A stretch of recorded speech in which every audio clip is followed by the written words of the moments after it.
നമസ്കാരം. റാഫ്റ്റ് ഫുട്ബോളിലേക്ക് ഏവർക്കും സ്വാഗതം. വെല്ലുവിളികളുമായി ബ്യൂണസ് അയേഴ്സിലേക്ക് പറന്നിറങ്ങിയ ബ്രസീൽ ടീമിന്റെ നെഞ്ചിൻ കൂടി തകർത്ത് വിട്ടിരിക്കുകയാണ് അർജന്റീന.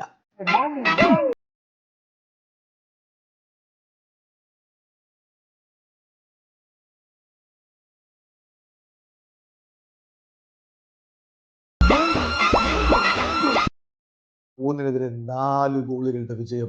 സാക്ഷാൽ ലിയോ മെസ്സി ഇല്ലാതിരുന്നിട്ടും മെസ്സിയുടെ അഭാവമൊന്നും ഈ ബ്രസീൽ ടീമിനെ തോൽപ്പിക്കാൻ ഞങ്ങൾക്കൊരു പ്രശ്നമല്ല എന്നത് അർജന്റീന തെളിയിക്കുന്നു.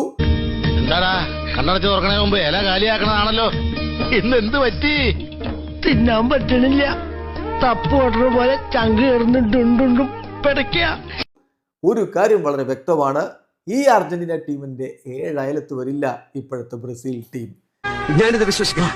അങ്ങനൊന്നും ഇല്ല, അങ്ങനൊന്നും ഉണ്ടാവാൻ പാടില്ല. പറയട്ടെ ബാല, എനിക്കൊന്നും കേൾക്കട്ടെ. അരകള് പേടിച്ച് ചക്ക 2 സേവ് ചെയ്തപ്പത്തിന് അരകള് പേടിച്ച് 26-ാം തീയതി ഡേറ്റ് ഓർത്ത് വെച്ചോളി. 26-ാം തീയതി സൂര്യൻ ഉദിച്ചുമ്പോ നിങ്ങൾക്ക് വിഷമത്തിലേക്ക് ഞാൻ നെയ്മോനൊക്കെ ഇറങ്ങുന്നുണ്ട്. നെയ്മോൻ വരുന്നുണ്ട്. നിങ്ങൾ ഇപ്പൊ തന്നെ നിങ്ങളെ മുട്ടുംകാല് പറക്കൽ തുടങ്ങിക്കണം. അരകളൊക്കെ മുട്ടുംകാല് ഇപ്പൊ തന്നെ പറക്കൽ തുടങ്ങിക്കണം. അലിസന്റെ സേവിങ്ങും നെയ്മറിന്റെ കടന്നുവരവും റാഫിഞ്ഞന്റെ മിന്നിത്തിളങ്ങുന്ന ഫോമും വിനീഷ്യസിന്റെ കിടിലൻ പെർഫോമൻസും റോഡ്രിഗാസിന്റെ ഇതൊക്കെ പാടെ ഒരുമിച്ച് ഇങ്ങോട്ട് കണ്ടപ്പോ സത്യത്തിൽ നിങ്ങൾ പറിച്ചിക്കണം. ഞാൻ മാത്രമല്ല, അവരെല്ലാവരും സോറി പറഞ്ഞു. 3-നെതിരെ 4 ഗോളുകളുടെ വിജയം മോണമെന്റൽ സ്റ്റേഡിയത്തില്. അക്ഷരാർത്ഥത്തിൽ ബ്രസീലിന്റെ നെഞ്ചത്ത് കയറി നൃത്തമാടി അർജന്റീനയുടെ കുട്ടികൾ.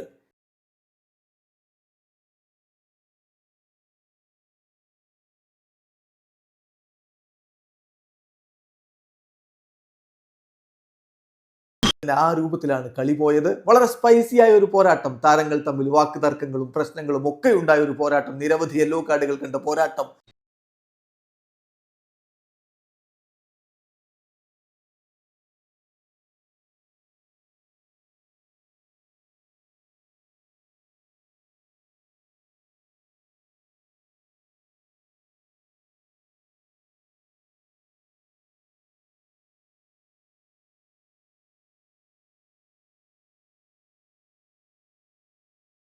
ഹുലിൻ ആൽവാരസിലൂടെ അർജന്റീന മുന്നിൽ.